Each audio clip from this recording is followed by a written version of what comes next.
In the early days, we used to believe that the unconscious mind was very difficult to peer into.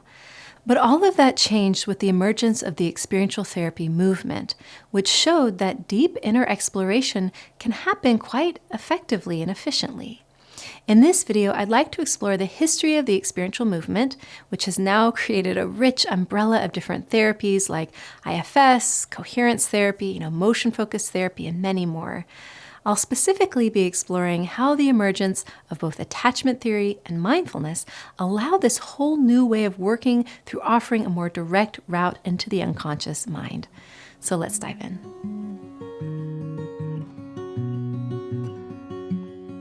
In the last video, we explored how the experiential therapy movement came into being, how it actually came out of most of the other therapy camps, such that there are many types of experiential work that draw on somewhat different core frameworks and have their own intellectual lineage. But let me start from the beginning and tell this all as a story. In fact, let me briefly go all the way back to the very beginning, over 100 years ago, when the first type of psychotherapy, called psychoanalysis, was invented by Freud. I think it's really amazing that the very first therapy invented offered probably the deepest insight we've ever had as a field, which is that most of our mental processes are hidden from us. Very few other insights are so supported by neuroscience. It's absolutely clear that most of how we process the world is through taking in data that is then filtered through maps of reality that are held unconsciously, or the more scientific word might be implicitly, or in implicit memory.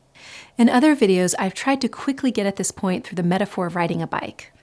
Like if you know how to ride a bike, then there's a map in your brain as to how to do that holds a really nuanced setup for how to process the data. That information is there. It is detailed, it is available for use, but that doesn't mean you are conscious of it or could explain to someone else how to ride a bike. It's a map that guides you implicitly. And in the same way that we have maps that unconsciously know how to ride a bike, we have maps that unconsciously know how to be human, how to relate to our emotions and to others, etc.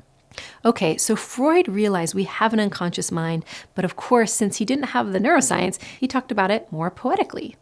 And perhaps in a way that could understandably feel kind of out there or hard to believe. But the lack of neuroscience wasn't really the biggest stumbling block for early analysts. I think the two biggest missing pieces that just weren't available to therapists yet was one, attachment theory, which finally helped us more fully appreciate the importance of love and belonging, and two, mindfulness.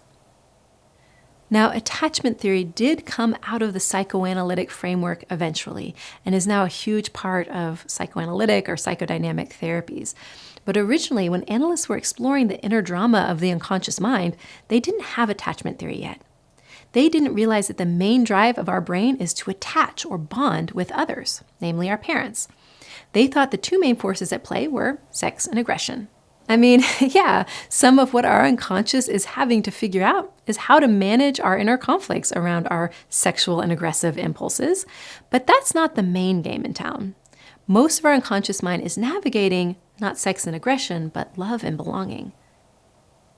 That is what the attachment researchers discovered through their meticulous observation of babies and then later couples. That the main job of our brain is to figure out how to be loved and stay connected to our parents and then later our partner or the group, because human connection is our main source of safety. And of course, safety is at the center of everything. Okay, the second thing early analysts were missing was mindfulness. Even though mindfulness is over 1,000 years old, it didn't find its way into popularity in the West until the 60s. The original technique for exploring the inner mind was just to say whatever thoughts pop up. That's called free association. Now, today, many analysts know how to use free association in a much more mindful, embodied way, but I think the original setup was a recipe for intellectualizing or not going very deep, at least not very quickly. Why?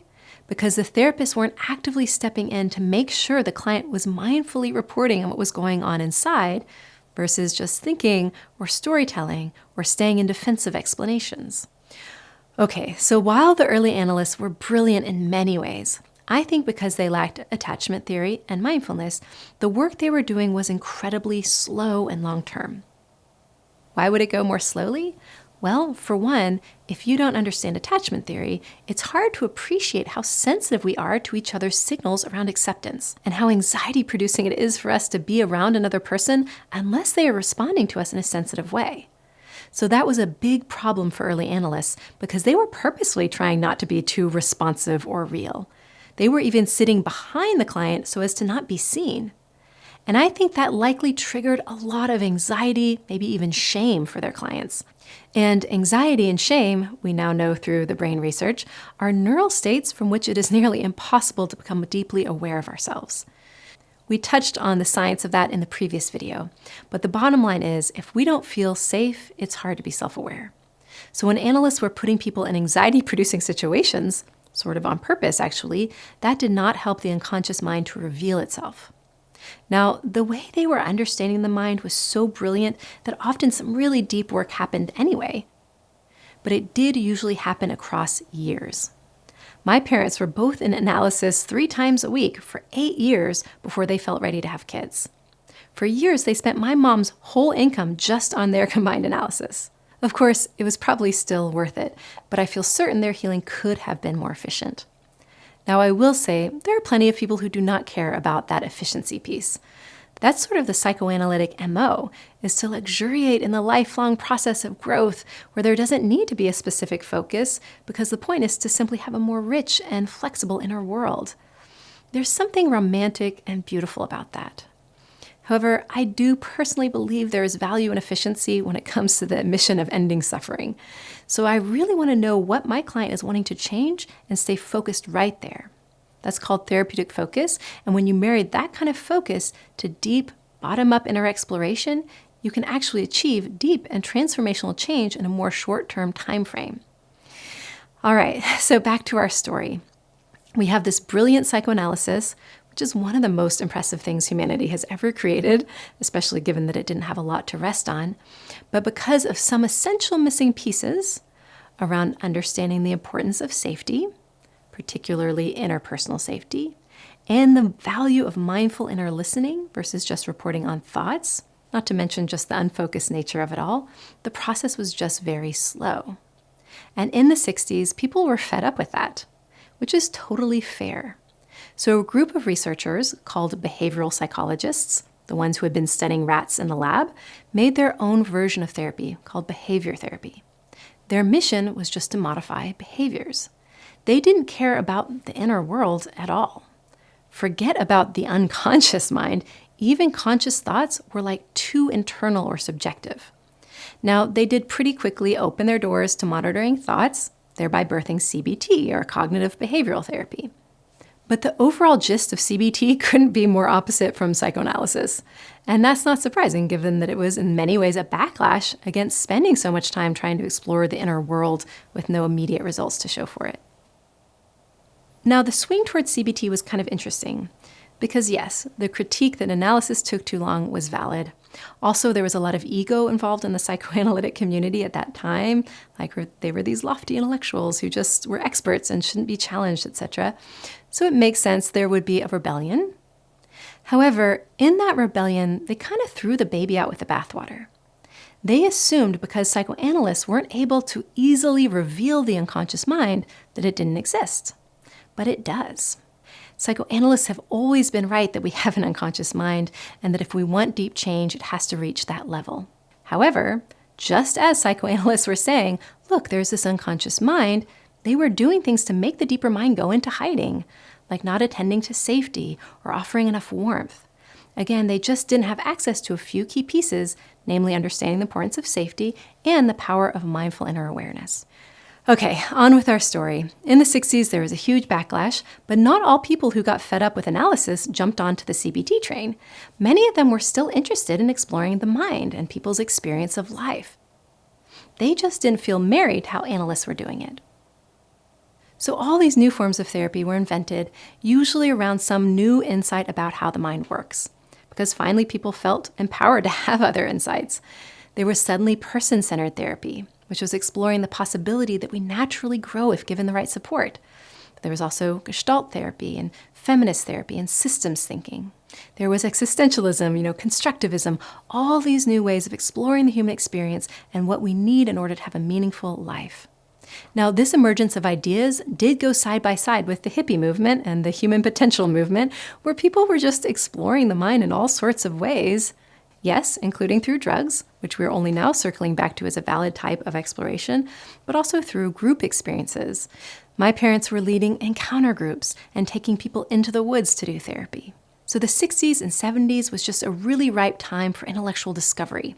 However, alongside all these new frameworks, 2 other new elements were emerging as well. Guess what they were? 1, attachment theory, and 2, mindfulness.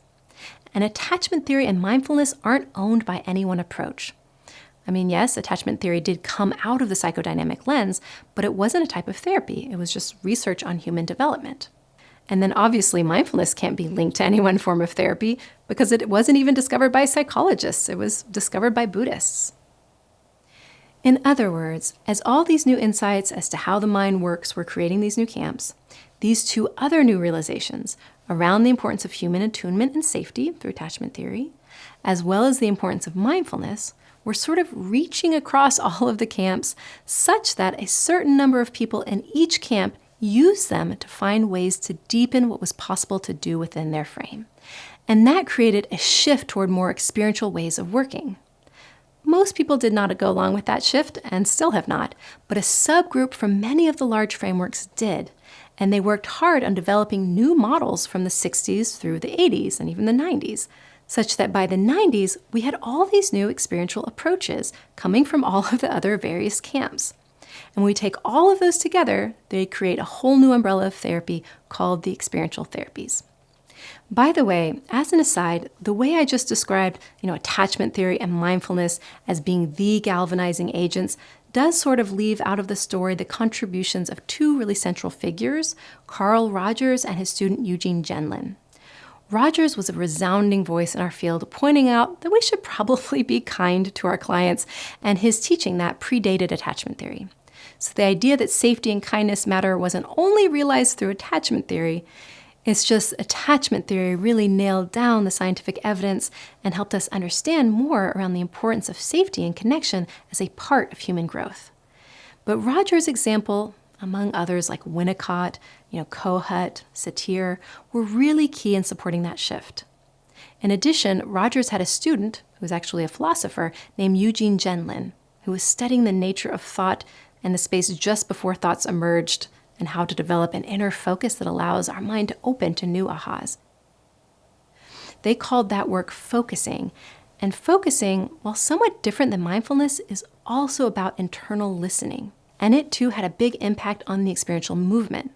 In fact, the way we do mindful awareness and experiential work is really actually closer to focusing. So while I'm emphasizing here the importance of attachment theory and mindfulness, really I should say attachment theory / Rogers, Winnicott, probably others, and mindfulness / focusing, psychedelics, movement, really all the ways we've discovered to get the intellectualizing brain out of the way so that we can just be present with ourselves. It sounds really complex, but the amazing thing is that all of those words I just threw out were sort of emerging at the same time. It's like they all came in during the 60s, sort of had to germinate and formulate for 20 or 30 years, and then suddenly all these deeper therapies arrived on the scene in the 90s. Of course, the next 20 or 30 years gave time for those therapies to become more popular, and that's where we are now, with people suddenly becoming aware of this whole ecosystem of therapies that are a huge advance in our field, I think.